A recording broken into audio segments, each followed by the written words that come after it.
Assalamualaikum warahmatullahi wabarakatuh. Alhamdulillah wassalatu wassalamu ala sayyidina Muhammad ibni Abdillah wa ala alihi wassobihi wa man walah wala haula wala quwata illa billah, amma ba'du. Alhamdulillah di kesempatan kali ini kita bertemu kembali dengan saya Aden Langkin, dan tidak bosan-bosannya saya untuk menemani abang saya yang paling ganteng, Abdul Aziz Jazuli ya. Iya, siap. Alhamdulillah, salam dulu ya. Assalamualaikum warahmatullahi wabarakatuh. Waalaikumsalam warahmatullahi wabarakatuh. Bismillahirrahmanirrahim. Wassalatu wassalamu ala Rasulillah Muhammad ibni Abdillah wa ala alihi wa sahbihi wa mawalah. Wala hawla wala quwata illa billah. Nawayna ta'alluma ta'liman nafa'a wal intifa' wa tadhakkura wa tadhkira wal ifadata wal istifada wa hasala tamsuki bi kitabillah wa sunnati rasulihi wa du'a ilal huda wa dalalata alal khair ibtiwa wajhihi wa qurbihi wa sahabihi subhanahu wa ta'ala. Rabbi syrah li sadri wa yassir li amri wa hlul 'uqdatam min lisani yafqahu qawli, amma ba'du.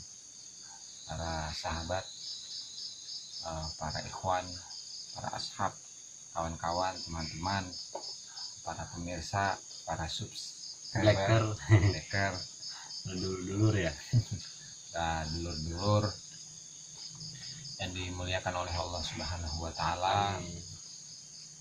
Mudah-mudahan Allah Ta'ala selalu memberikan kita rezeki sehat, rezeki ketenangan hati, ketenangan pikiran, melimpah ruah, rizki zahir dan rizki batin, dilancarkan semua urusan. Amin ya rabbal alamin. Alhamdulillah, pada kesempatan kali ini kita masih diberi kesehatan oleh Allah Subhanahu wa Ta'ala, sehingga kita masih bisa bersama-sama belajar, bersama-sama mengaji, bersama-sama menuntut ilmu. Dan kitab yang akan kita bahas bersama-sama adalah kitab An-Nahjul Atam fi Tabyibil Hikam, karya Syekh Ali bin Husamuddin Al-Muttaqi Al-Hindi rahimahullah ta'ala. Dan kita sampai pada babul ikhlas fil amal, hikmah yang kedua.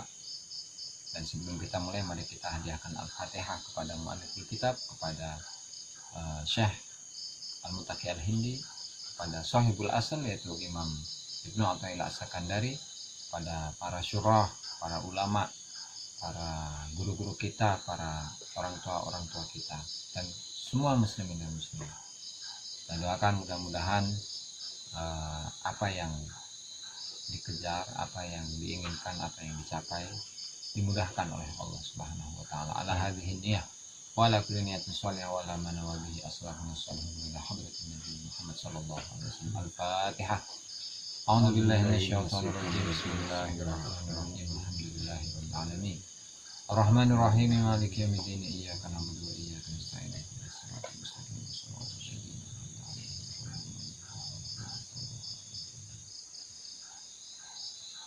Qala al-musannifu rahimahullahu ta'ala Syekh Ali bin Husamuddin Al-Hindi fi kitabihi An-Nahjul Atam fi Tabyibil Hikam, babul ikhlas fil amal, ila an qala ma aradat himmatu salikin an taqifa indama kushifa laha illa wa nadathu hawatiful haqiqah alladhi tatlubu amama wala tabarrajat lahu zawahirul mukawwanati illa wa nadathu haqa'iquha innama nahnu fitnatun fala takfur.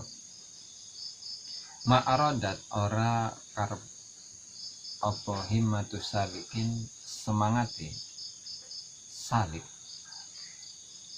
antakifa ing yen to mandek sapa apa himmatu salikin indama ing dalam sandingi barang kusifa kang den singkap apa ma laha maring himmatu salikin illa wanadadhu angin wanadadhu lan hale bengok atau ngundang ing salik apa hawatiful haqiqah, apa suara-suara hakikat.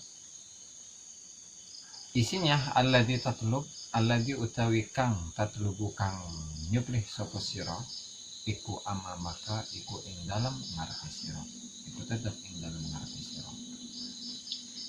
Wa la tabarrajat lan ora dadi pertelo lahu kedue salik apa zawahirul mukawanati apa pira-pira zahire pira-pira penciptaan Allah illa angin wanadatu lan hale ngundang ing salik apa haqaiquha apa pira-pira hakikate mukawanat innama angin pastine nahnu utawi kita iku fitnatun iku fitnah fala takfur mangko aja kufur sapa sira.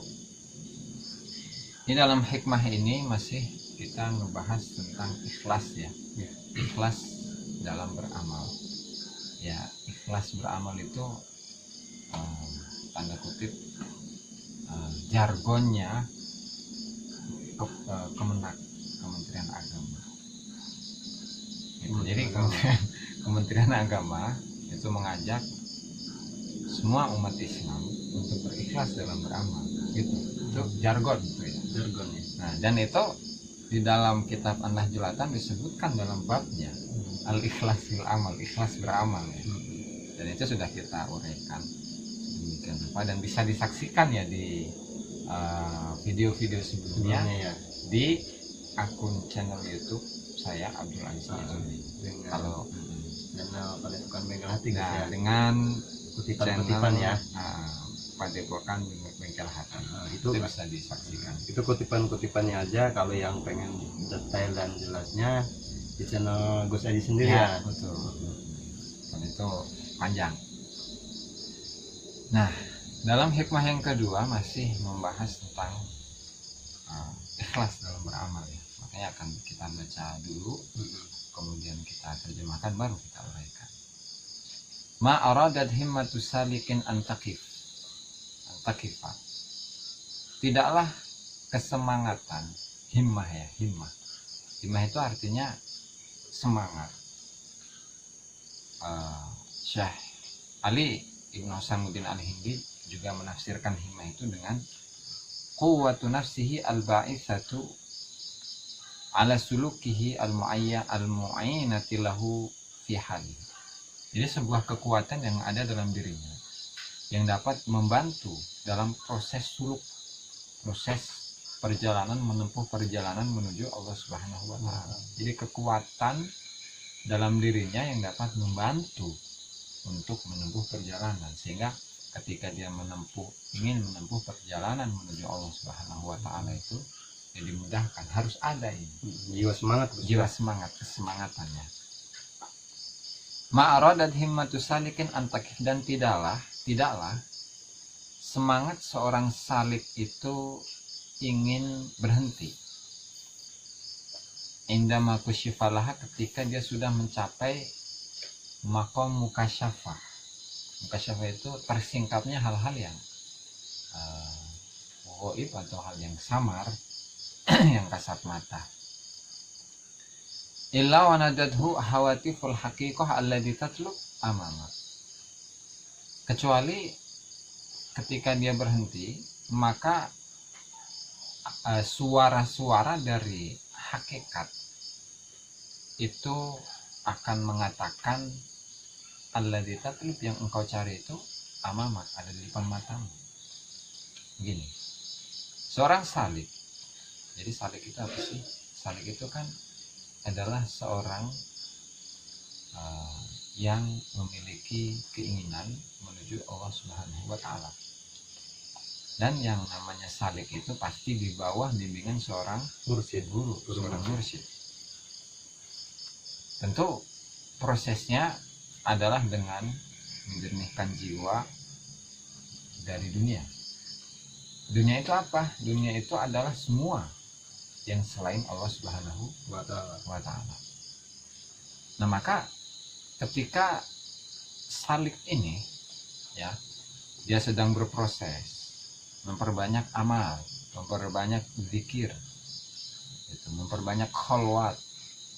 Dan ketika dia zikir, ketika dia beramal soleh, ketika dia berkholwat, kemudian dia mencapai satu makom, di mana makom ini terbuka, tersingkap kepadanya hal-hal yang ghaib.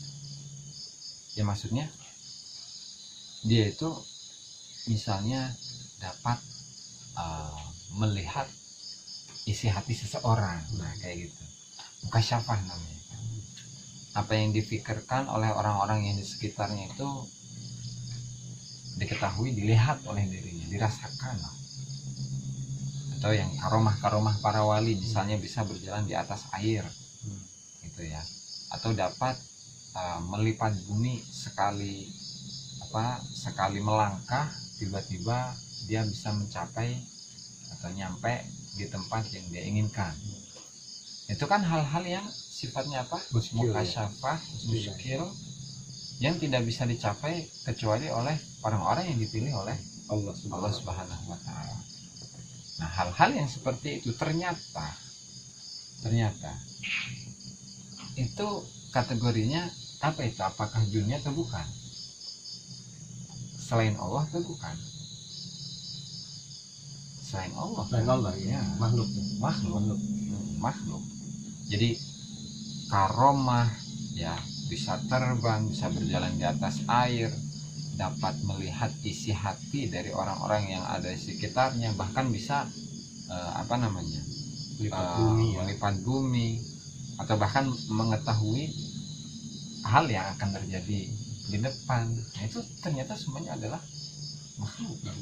Nah, ketika seorang hamba ya mencapai tingkat ini dan kesemangatannya ternyata berhenti dalam makom ini, nah apa yang akan dia lewati? Nah, di sini jelaskan illa wa nadar hawatiful haqiqah alladhi tatlub amama. Hakikat dari apa yang dia alami. Jadi kan semuanya makhluk. Nah, semua makhluk ini tadi itu hakikatnya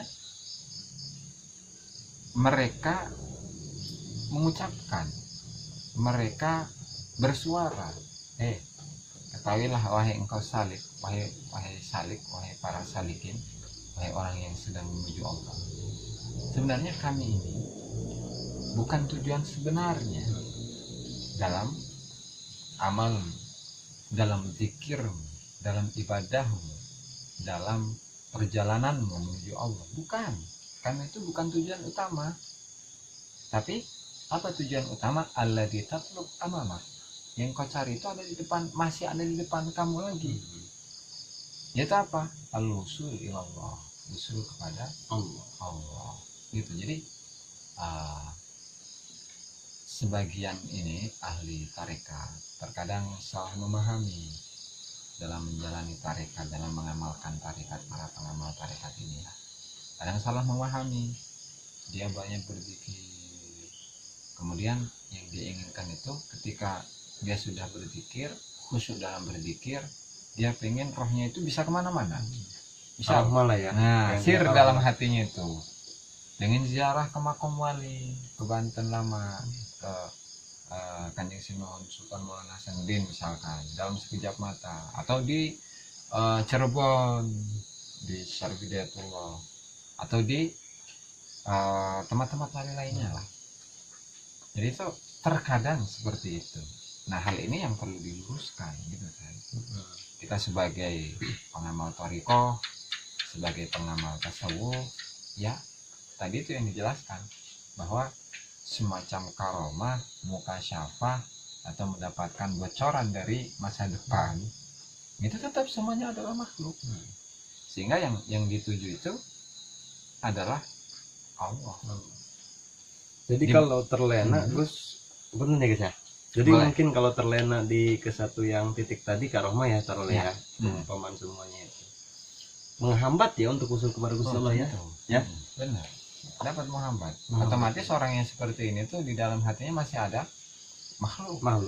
Nah, sementara target dari thariqah itu sendiri adalah mengosongkan diri dari makhluk. Ya, tapi bukan berarti ketika dia mengosongkan diri dari makhluk harus menjauhkan diri dari keramaian, tidak berbaur dengan manusia, nggak harus ya, tapi memang manusia itu memiliki proses Ya. memang kalau memang dia belum terbiasa ya Dengan dia harus menjauhkan diri, tidak memakai HP, ya kan, tidak berbaur dengan orang, tidak banyak ngobrol dan lain sebagainya ya, karena proses khalwat. Ya namanya proses, otomatis ketika dia sudah mencapai targetnya, otomatis dia akan kembali seperti semula. Gitu. Kenapa hal ini bisa terjadi? Apa namanya? Ketika seorang salik, kemudian dia itu apa namanya, mencapai makom tadi mukasyafah ya, dan ternyata hakikat dari mukasyafah itu berkata kepada dirinya, yang kau cari itu bukan kami sebenarnya, tapi yang harus engkau cari adalah di depan kamu masih ada target lain, itu Allah. Kenapa? Ya karena memang ketika kita kembali flashback nih kepada kehidupan Rasulullah Shallallahu Alaihi Wasallam. Rasulullah itu kita tahu kan bahwa beliau adalah seorang manusia yang sempurna, paling sempurnanya manusia. Tetapi manusia yang sempurna itu apakah masih menerima tambahan kesempurnaan lagi? Orang yang sempurna apakah masih dapat menerima tambahan kesempurnaan? Kira-kira nih gimana Kang gitu? Masih menerima nggak? Maksudnya tampungannya apa gimana tuh ya? Iya, kan Rasulullah itu manusia yang sempurna. Apakah kesempurnaannya bisa ditambah lagi? Gitu. Bisa. Bisa ya. Bisa. Makanya di dalam doa itu, dalam ayat Al-Quran, Qul Rabbi zidni ilma. Allah Ta'ala sendiri yang memerintahkan Rasulullah SAW itu untuk berdoa, Rabbi zidni ilma. Ya Allah, tambahkanlah kepadaku ilmu, tambahkanlah ilmu kepadaku. Rabbi zidni ilma, warzuqni fahma, dan berikanlah aku rizki berupa pemahaman. Nah, berarti kan di sini Rasulullah diperintahkan oleh Allah Subhanahu wa Ta'ala untuk apa? Untuk berdoa kepada Allah agar ilmu Rasulullah itu bertambah. Ilmu itu kan sempurna. Ilmu dari Allah itu sempurna. Nah, meskipun Rasulullah adalah orang yang sempurna, tapi tetap beliau tetap diharuskan, bahkan diperintahkan oleh Allah Subhanahu wa Ta'ala untuk menerima kesempurnaan. Nah, sehingga itu ketika kita berkaca ya, itu loh Rasulullah itu masih diperintahkan untuk meminta kesempurnaan ilmu, meminta tambahan ilmu, tambahan kesempurnaan. Apalagi manusia biasa, gitu kan. Ibaratnya apa namanya, orang yang kaya itu tetap meminta kekayaan kan? Iya. Nah, orang yang sempurna rohaniyahnya itu pun juga sama, tetap. Nah, makanya orang-orang yang sudah usul kepada Allah Subhanahu wa Ta'ala, tetap mereka itu selalu merasa kurang, selalu merasa ingin selalu ditambahkan kedekatannya dengan Allah Subhanahu wa Ta'ala, kecintaannya dengan Allah Subhanahu wa Ta'ala. Ya, kan seperti dalam diwan, dalam apa tuh, nadhaman, dalam diwan. Jadi diwan itu dalam bahasa Arab artinya adalah kumpulan dari syair-syair. Ada seorang ulama yang namanya Al-Imam Ibnul Farid. Nah, beliau seorang ulama sufi yang terkenal di masanya dan juga terkenal dengan kemajubannya. Seorang ulama majdub ini. Kata beliau, Rabbi zidni bi faratil hubbi tahayyuran warham hasyaladha bihawaka tasa'aro. Ini versi mazmunnya. Kata beliau, Rabbi zidni bi faratil hubbi tahayyuran. Ya Allah, tambahkanlah kepadaku luapan-luapan kecintaan. Tambahkanlah kepadaku luapan-luapan kecintaan. Warham, dan kasihanilah. Hasya itu wajah. ladha bihawa kata sa'ara, dan kasihanilah wajah yang dia itu takut untuk dimasukkan ke dalam neraka ladha. Jadi neraka ladha itu adalah neraka yang tingkatannya paling dalam. Ya, paling dalam. Katakan paling, ya karena neraka itu tingkatannya banyak ya. Nggak tahu paling dalam, nggak tahu naik. Nanti dikaji lagi tuh. Nah, neraka ladha aja tuh. Serem aja lah gitu ya. Jadi sekelas Imam Ibnul Farid, imam yang sudah makomnya itu makom fana, termasuk khawarik, ahli khawarik, para aulia khawarikul adah, juga ulama-ulama majdzub, dia tetap loh meminta untuk apa? Meminta kecintaan, meminta ditambahkan kecintaannya kepada Allah, atau kecintaan Allah kepada dirinya, tetap meminta. Itu sekelas seorang wali, seorang ahli ma'rifat, ahli hakikat, tetap meminta kecintaan dan perlindungan dan juga perlindungan tadi itu dari neraka ladha. Nah, sehingga apa? Sehingga berkiblat kepada Rasulullah, berkiblat kepada para ulama-ulama. Jadi meskipun Rasulullah dan ulama-ulama dan aulia-aulia itu mereka sudah dekat dengan Allah, mereka sudah dicintai oleh Allah, tetap masih memohon kepada Allah untuk ditambahkan kecintaan Allah kepada dirinya, gitu.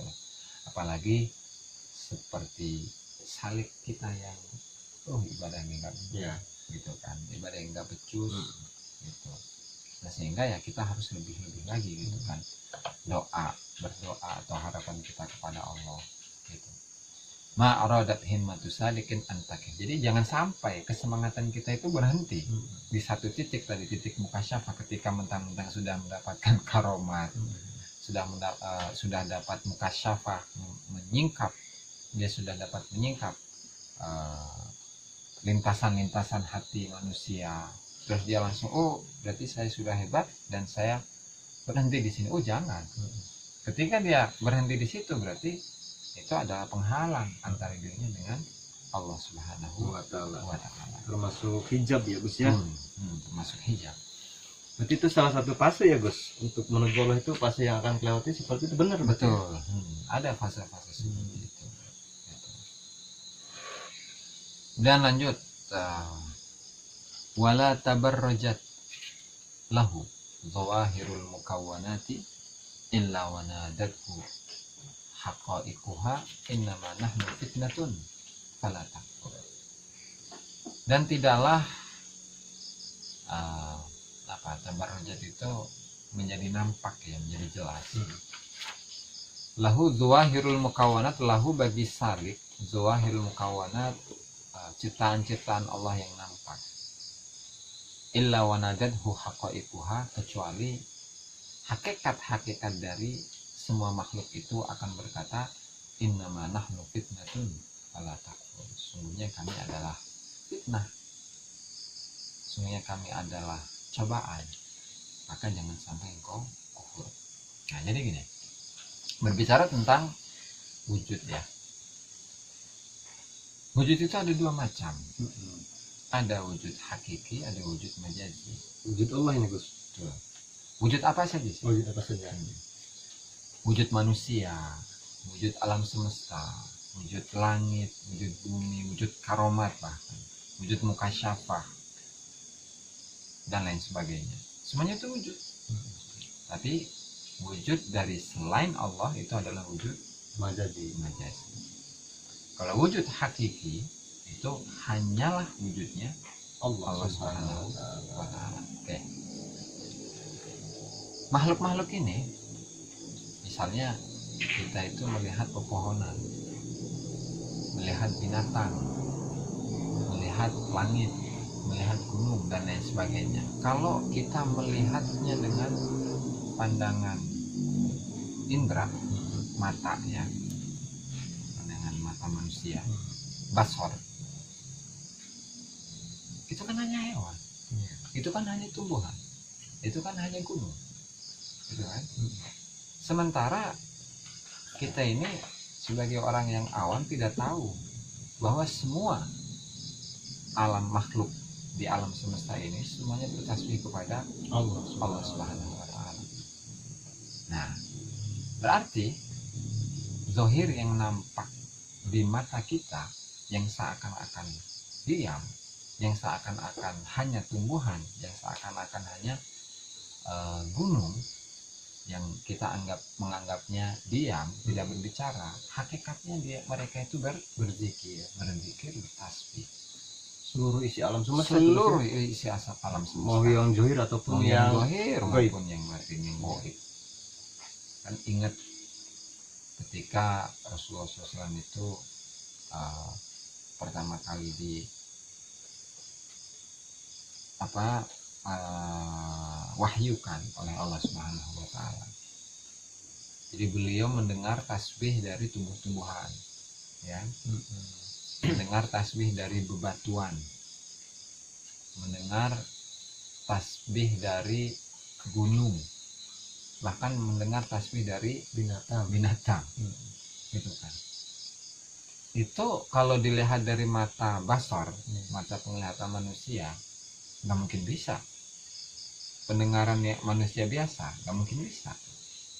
Tetapi ketika seorang manusia itu sudah mengenal Allah, sudah dekat dengan Allah, dan dicintai oleh Allah, dia bisa menyaksikan itu semua. Sehingga tidak bisa dipungkiri bahwa orang-orang yang sudah dekat dengan Allah Subhanahu wa taala dapat menyimak, menyaksikan, mendengar, melihat tasbih dari semua makhluk. Nah, begitu juga dengan seorang salib. Wala tabarrajat zawahirul mukawwanat illa wa nadadhu haqa'iquha innama nahnu fitnatun kala. Itu juga sama. Jadi seorang salik yang tadi yang rajin berzikir, rajin beribadah, rajin beramal soleh, ketika dia melihat alam semesta, ketika dia itu alam semesta, ketika dia melihat karomah, ketika dia melihat mukasyafah, gitu. Jadi hakikat dari semua yang dia alami sebenarnya memanggil dirinya. Sebenarnya mereka ngobrol dengan kita, meneriaki kita gitu, berbincang-bincang dengan kita. Apa isi perbincangannya? Innama nahnu fitnatun fala takfurkan. Ini hanyalah cobaan, hanyalah ujian, maka jangan sampai engkau itu terlena oleh kami. Nah, jadi ini juga sama. Nah, penguatan terhadap bagian hikmah yang awal tadi, bahwa karomah atau makom lah yang dicapai oleh seorang murid, seorang salik itu makomnya makom kasyafa, kemudian dia dapat karomah, melipat bumi, berjalan di atas air dan lain sebagainya. Semuanya itu adalah ujian bagi dirinya, maka jangan sampai terlena. Kalau terlena, jatuh, mentok. Kan teringat pasti dengan cerita iblis. Iblis itu makhluk yang paling pintar, rajanya para wali, rajanya malaikat, para malaikat, pemimpin kaum jin yang memimpin para malaikat yang bernamakan Azazil, ya. Kalau nggak salah sih ya. Nah, kemudian itu kan terlena. Rajin tuh sih dulunya, sangat rajin ibadah, ya, rajin zikir, bahkan pengetahuannya itu di atas rata-rata, di atas malaikat di atas malaikat, dibayang. Makanya jadi pemimpin para malaikat itu ya. Karena ada kelebihan yang ada dalam diri. Dia terlena ini dengan keilmuannya, dengan ibadahnya, dengan kedekatannya dengan Allah Subhanahu wa taala.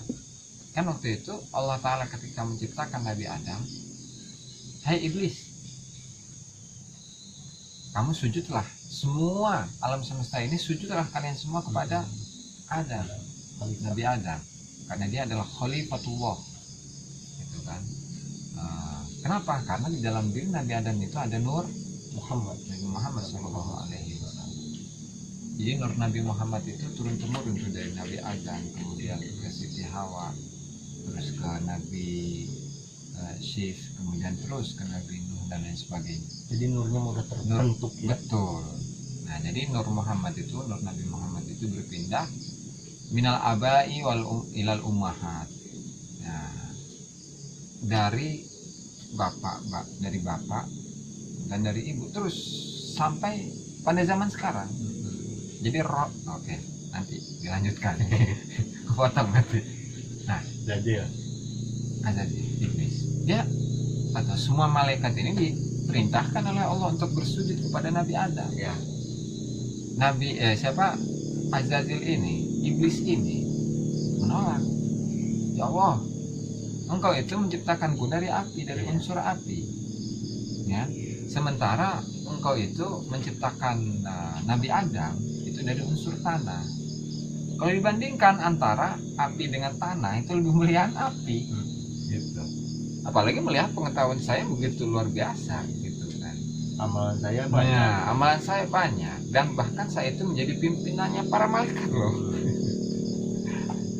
Makanya karunia ya yang diberikan Allah Subhanahu wa taala kepada dirinya, kepada iblis ini.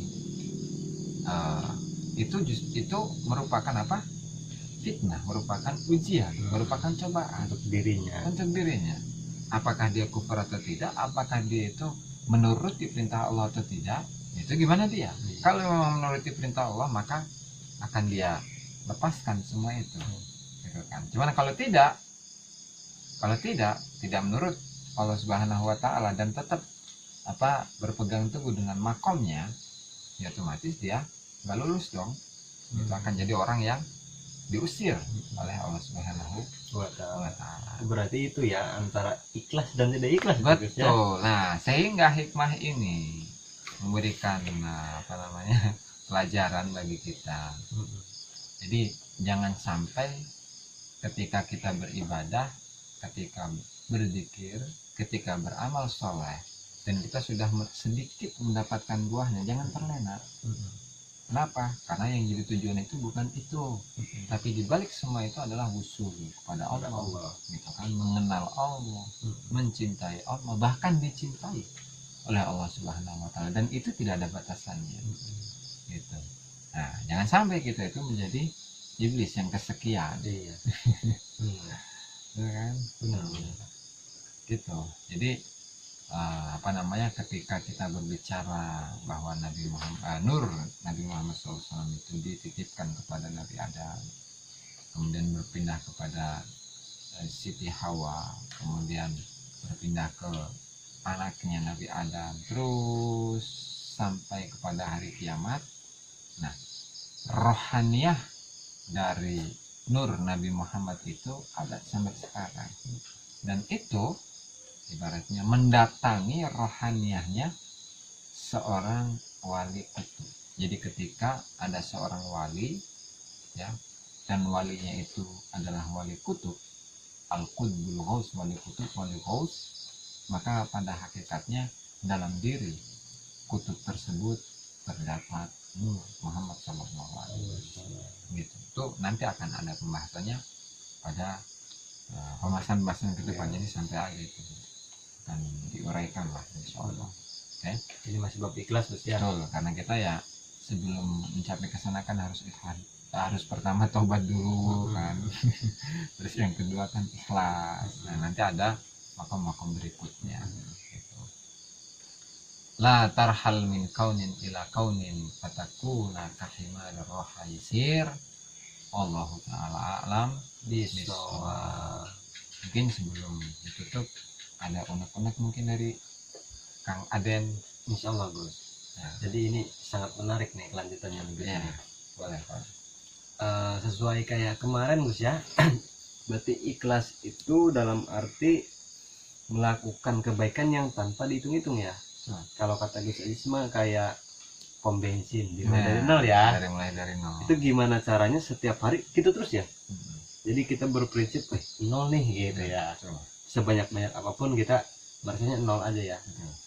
Haus terus ya. Jadi apa sih ibaratnya kalau kita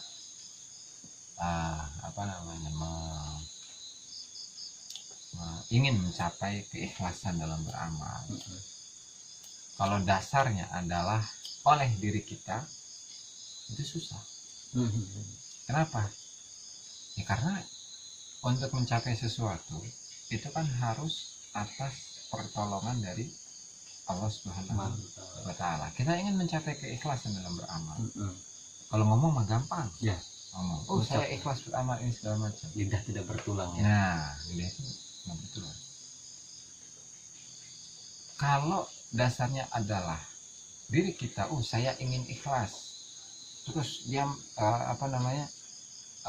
memaksakan diri, kemudian berupaya secara maksimal bahkan secara totalitas, tapi sandarannya adalah dirinya, susah itu, susah. Harus kembali lagi, balikin lagi pada Allah ya. Nah sehingga ketika kita ingin mengejar keikhlasan, itu ya dikembalikan kepada Allah Subhanahu wa Ta'ala. Tidak hanya makom ikhlas, makom taubat, makom ikhlas, makom wara, makom tawadu, dan makom-makom yang lainnya. Itu pun ketika kita ingin mengejarnya, otomatis kita harus bergantung kepada Allah Subhanahu wa Ta'ala. Kita minta bantuan nih, karena diri kita itu lemah. La haula wala quwata, kan tidak ada daya dan tidak ada kekuatan pada diri kita, sehingga kita itu hanya meminta kepada Allah Subhanahu wa Ta'ala. Ketika kita selalu meminta kepada Allah, selalu minta pertolongannya Allah Subhanahu wa Ta'ala untuk mencapai hal yang kita inginkan, ya insya Allah dimudahkan. Gitu. Jadi dalam ikhlas beramal ya. Ketika kita ingin ikhlas dalam ibadah apapun, dalam amal apapun, tentu kita harus mengaitkannya dengan Allah Subhanahu wa Ta'ala. Baik kecil atau besar sama.